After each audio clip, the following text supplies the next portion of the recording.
E aí, gente, a Science aqui. No episódio de hoje vai ser um episódio mais curto com relação ao incidente do Euler e do usando o artigo do Harry J. Giddens como base, que é um incidente que eu, na verdade, eu descobri, eu encontrei sobre ele, né, falar sobre ele num livro da história da matemática que eu vou citar agora, que é o The History of Mathematics, a Introduction, pelo David M. Burton, né, da sétima edição. Aí tem uma parte que fala especificamente sobre esse incidente com Euler, né, e o Diderot. E eu vou explicar aqui, no geral, o que tem a ver, o que é esse incidente, né.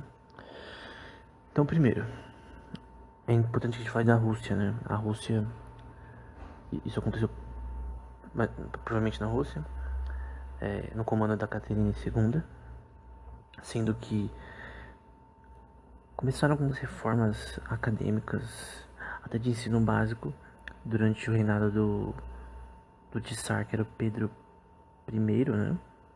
Peter the Great, ou Peter the First, que foi um cara que começou já a colocar uma reforma de educação na Rússia, mas ainda assim a maioria da população não era educada, não era bem alfabetizada, nem aprendia muita matemática. Porém, as, teve também, por exemplo, a reforma da Catarina II, depois a principal reforma pelo Conselho de Professores de 1911 e 1914 na Rússia, né? E aqui eu estou citando o Karp e Gert e Schubring, A Handbook of History of Mathematics Education, 2014 na Springer, que fala sobre a Rússia também, além de outros países também. Mas especificamente elas falam como da Catarina II como uma pessoa extremamente importante na ciência na Rússia, né? Inicialmente, principalmente com a reforma dela, né? E ela era muito amiga de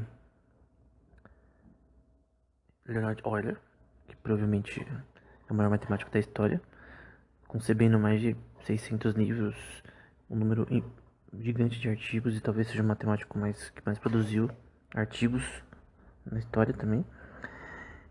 E outra pessoa dessa história é o Denis Diderot, que era um filósofo enciclopedista também, que visitou em 1973 e 1974 a Catarina II. Parece que ela comprou a livraria dele e também ajudou ele financeiramente, já que Diderot é um cara importante para a ciência em geral, né? Então, no geral, qual que foi o negócio? O que aconteceu? E isso aqui foi uma história contada por Dieudonné Thibault, que escreveu um artigo chamado Souvenirs de 20 ans de séjour a Berlim, 1804, contando essa história. E que depois as pessoas vão contar sobre essa história, baseada nesse artigo do Thibault, que tá na descrição, que é o De Morgan, Cajori, Bell e Hogben, que também vão contar essa história de forma diferente, né? Essa questão. Mas, no geral, o que aconteceu? O Euler, ele já tinha estado antes na Rússia anteriormente, de forma acadêmica, produzindo livros e também artigos lá. Só que depois ele saiu por causa de coisas políticas, né? Ele saiu da Rússia pra ir pra Berlim e continuou lá como pesquisador e professor também. Aí depois ele saiu de Berlim e voltou pra Rússia, a pedido de Catarina II. E quando ele tava lá na estada dele lá, ele, que é a segunda estada dele, ele foi um pedido da Catarina, né? Ela pediu que ele falasse, que desse meio que uma palestra, entre aspas, moral, né? Pro Diderot, que era um cara extremamente importante de filosofia, muito conhecido na época, né? E que parece também ter tido envolvimento em alguma coisa com probabilidade matemática, né? Mas não era um matemático per se, né? E qual que era o problema que a Catarina tava irritada, né? Sendo cristã, né? Provavelmente ela é da visão russa, né? É o cristianismo ortodoxo russo, né? Ela, ela tava meio irritada com ele porque ele tava meio que convertendo a corte dela pro ateísmo, né? E aí ela falou pro Euler pra dar um puxão de orelha nele. Que Diderot era ateu, no caso, né? E naquela época isso era bem incomum, assim. Começou naquela época a ter mais, mas não é tão comum quanto hoje. E aí, ela falou, olha, eu quero que você dê uma prova matemática pro Diderot, que Deus existe no caso. E aí, ele foi lá, né? E o Diderot ficou sabendo que a matemática deu uma prova pra ele sobre isso, sem saber que era o Euler, né? Um dos maiores matemáticos da história, se não o maior. Provavelmente o maior, com certeza. E aí, quando ele viu o Euler, deve ter ficado impressionado, né? Várias pessoas no salão, como a Catarina também.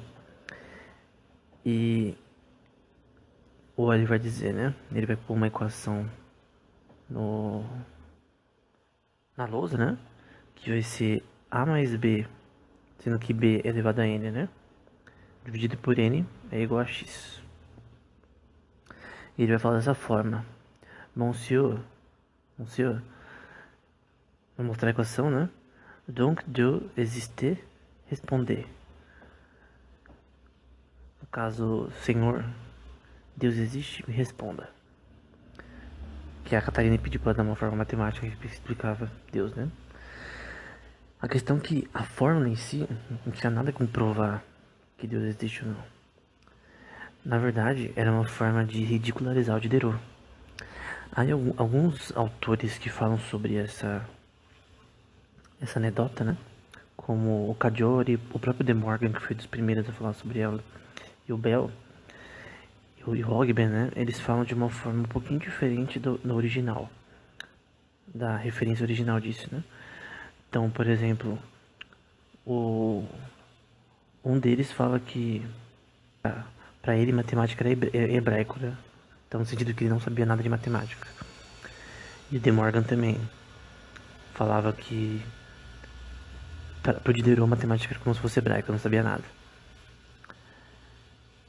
O Bell,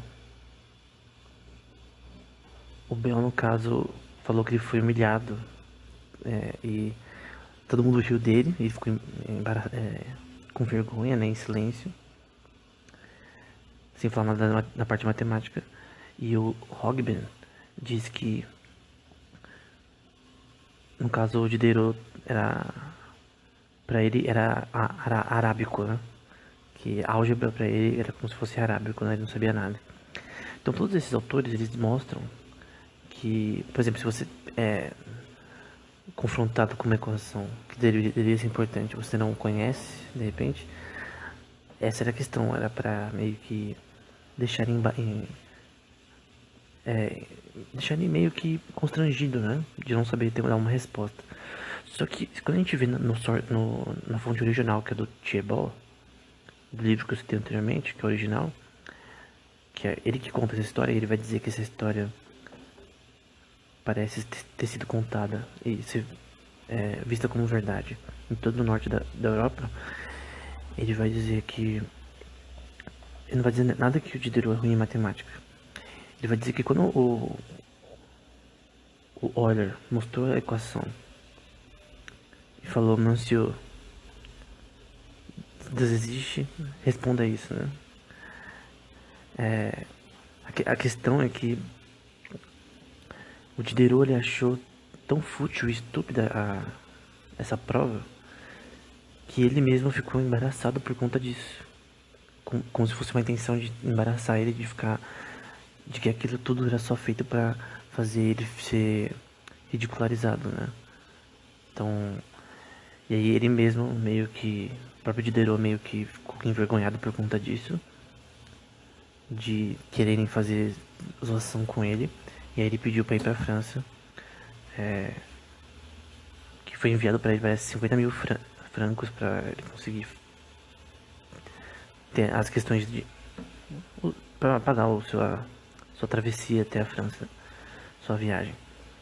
Então, no geral, tanto o De Morgan, o Hogben, o Bell e Cadiori, que falam sobre esse paper do Thiebol, né? Que é o Souvenirs de 20 ans de séjour à Berlim. Eles falam de uma forma diferente do que o original diz. O original não fala que o Diderot não sabia matemática. Pelo contrário, ele falou que ele não queria responder ele à altura, no sentido. Euler sempre foi cristão, né? Então, o próprio pai dele sempre foi. Então, a prova de Euler não era uma prova que realmente provava se Deus existe ou não. Era só uma forma de mostrar pro Diderot que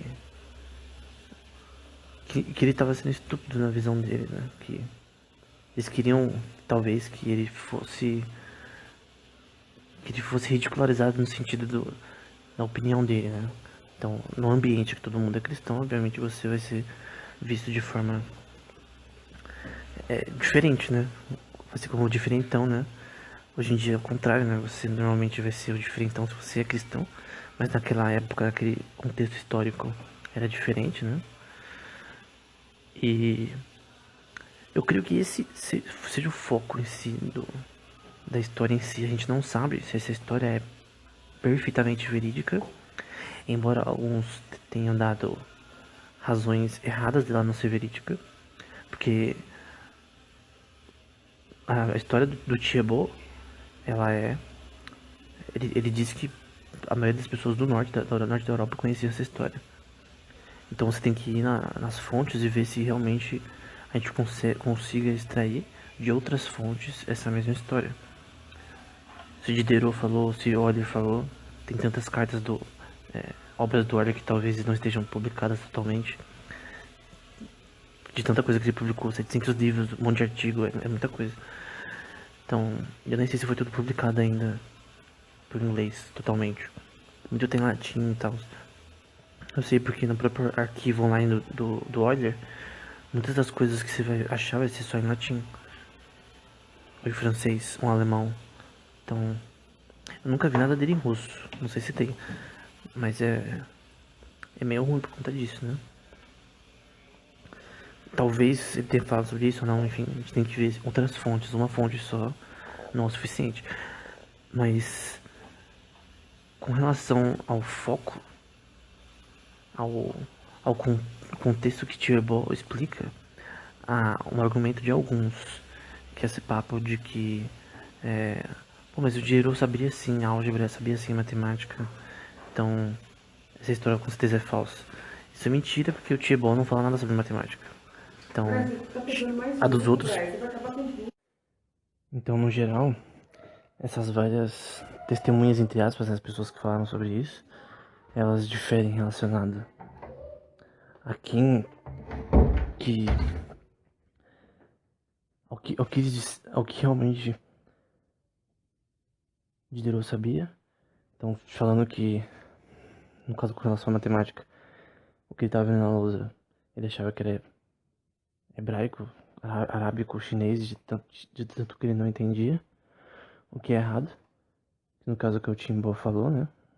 Que na verdade ele só ficou envergonhado pela situação que lhe foi posto. E tem um comentário em Streak, tá na descrição também, é Concise History of Mathematics, terceira edição, página 129, que diz que essa anedota é falsa. E o argumento dele é que Diderot ele sabia matemática, tinha escrevido livros relacionados a esse tema, então não tinha como, por mais que ele era mais filósofo, né? Então não tinha como essa anedota ser verdade. Só que a questão é que ele cita o De Morgan como o cara que criou essa anedota. Possivelmente, ele diz, ainda acha, eu acho, né? Foi o De Morgan. Mas na verdade, foi o Timbo. Então, eu creio que esse argumento do Streak, tá na descrição, não é o suficiente para dizer que essa anedota é falsa. Então, no geral, a gente não sabe se ela é falsa ou verdadeira 100%, mas aí você tem que analisar os argumentos do Chamber totalmente, né? Historicamente. Ver se alguma passagem de Derro, né? O Euler falou sobre isso. Porque, obviamente, tendo mais evidências, a gente consegue saber mais. Mas, no geral, essa história, ela é, vamos supor, 80% verdade, ou 70%. Porque os argumentos contra são muito menores do que os a favor em si. Por causa da tese do Chamber. Então, as referências estão na descrição. No geral, obviamente a prova dele não era uma prova factível, ele só queria não humilhar, né, mas só envergonhar mesmo o Diderot, né, que tava convertendo todo mundo ao ateísmo ali. Então, esse era o foco do Euler, né, e da Catherine. E no fim o Diderot saiu pra França, né, porque ficou envergonhado, né. Se essa anedota realmente for verdade, né, o que é possível. Embora a forma em si não é uma prova que Deus existe, porque os cristãos acreditam que Deus existe pela fé, né? Então não tem nada a ver com provas, fórmulas. Foi uma, foi uma forma que Euler encontrou de meio que ensinar uma lição a Diderot, né? Mas no geral, os cristãos acreditam em Deus pela fé, na Bíblia no caso, né? E não em uma fórmula, enfim, provar algo assim não condiz com a realidade. Mas no geral, era isso. Referências estão na descrição. Até o próximo episódio.